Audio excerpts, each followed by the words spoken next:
going to go, and then the parents are not necessarily in the room, and then the escorts go in. There, again, there's one article that describes this in pretty rich detail, if it's something that you'd want to hear more about. But again, it's really difficult to get a sense of because it's not a regulated industry or business, and so there aren't necessarily standards. So these children, they were troubled, and they like former borderline. It's just gifts. There were a variety of things that people described. Did I put it in here? Let's see. I'm looking for where this is. I think I took that one out. But some of the youth described that they had sort of these enduring challenges that they'd been experiencing that had been diagnosed in terms of psychiatric difficulties. And others described, actually the thing that was the most commonly described was family conflict, that there was conflict in the family, and that the family felt like this was the best thing for the good of the family as a whole. And other kinds of things that were described that weren't necessarily corresponding with, quote, psychiatric diagnoses were things like breaking rules, running away, staying out past curfew, having sex, using drugs and alcohol. These were the kinds of things that were described. But again, in the calls that I received from families, a number of times parents would describe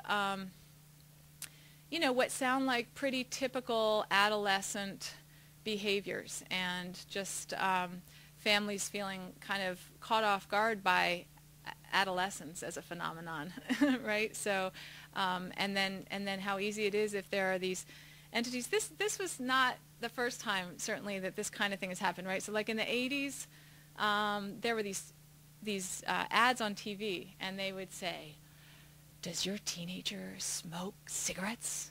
Does your teenager swear? Does your teenager da-da-da?" And then they would say, "If so, bring them to our facility for an assessment." And then what would happen is they would, of course, say, "Oh my goodness, you need to admit your child to this program right away. We've determined through our assessment that they have great needs." And at the time, it was residential, it was private residential like psychiatric treatment that insurance companies were paying for in the 80s. But at that time, at least, it was possible to squelch the phenomenon by turning to and educating, increasing the awareness of insurance companies that stopped reimbursing.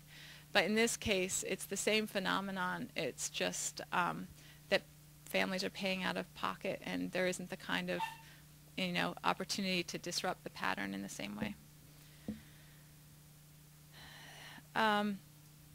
Okay, so in terms of the experience at these facilities, some of the things that the respondents described, one of the things that really concerned us was that they said, well, when I got to the program, I was not informed of my rights. Now this, if a youth were to attend an inpatient psychiatric institution or a licensed residential treatment center, this is just common protocol. This is sort of, you lose your license as a facility and you lose your license as a practicing mental health professional if you do not ensure that informed consent to treatment is obtained, right? So the fact that people were describing, no, I didn't get that, and also that they were not provided with the name and phone number for an advocacy organization that they could contact at any time, that was posted, that they could make private calls to ensure their own safety and well-being.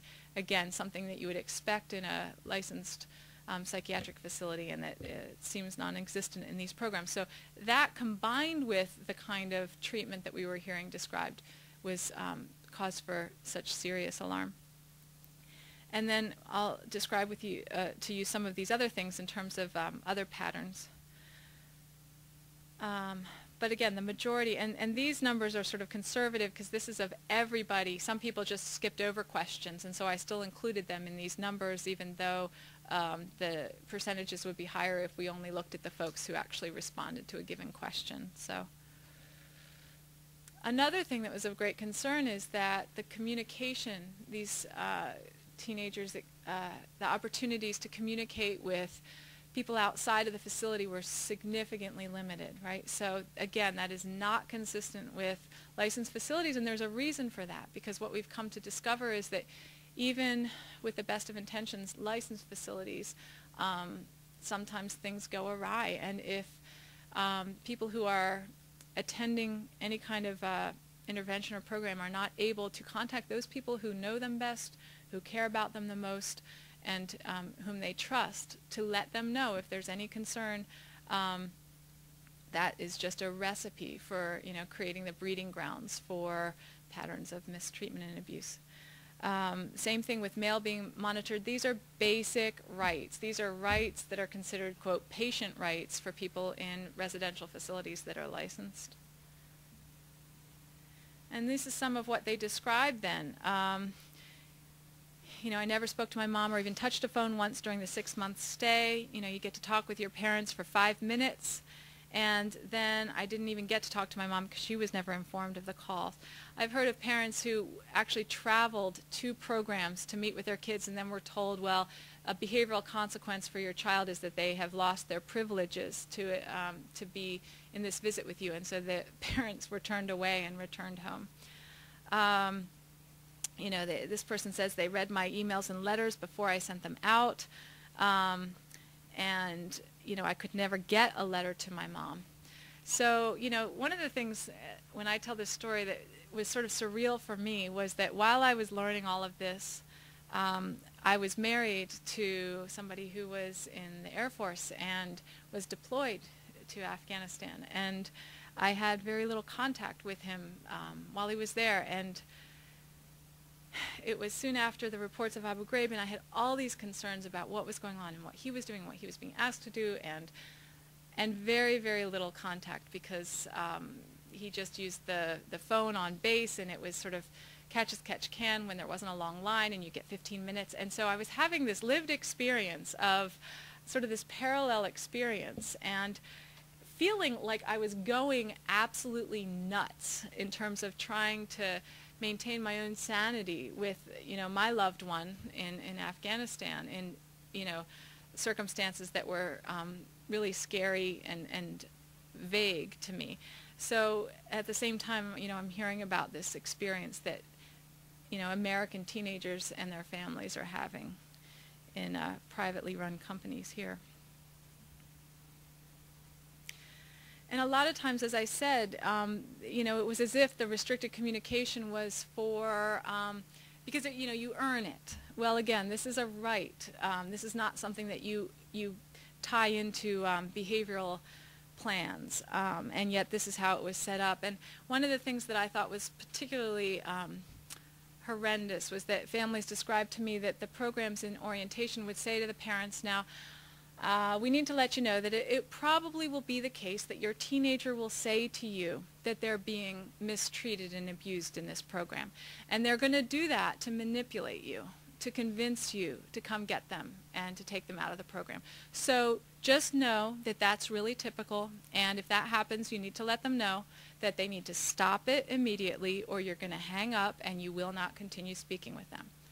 Which is a setup, right? It's a total setup, because then when it happens that the teenager says, oh my gosh, Mom, you won't even believe what's happening here, it's terrible, the parent says, they prepared me for this, right? So that kind of, the erosion of trust in family relationships that was happening as a byproduct of this kind of programming was really disturbing. So, you know, another domain that has evolved quite a bit in residential treatment, in formal residential treatment, is the practice of seclusion and restraint, right? So always in programs there's this concern, well, if somebody gets out of control, then how do you ensure that they stay safe? And, you know, one thing is restraining someone, right? And you've all seen movies, I'm sure, of the different kinds of, you know, whether in the olden days it was straitjackets, right? Or 5-point restraints on the floor. I was trained in that when I was early on in my training as a child psychologist in an inpatient facility. And so, but there are absolutely again, in licensed facilities, very clear standards, and they relate to, physician orders are required for this kind of treatment and must be monitored. There are all these protocols. And seclusion is used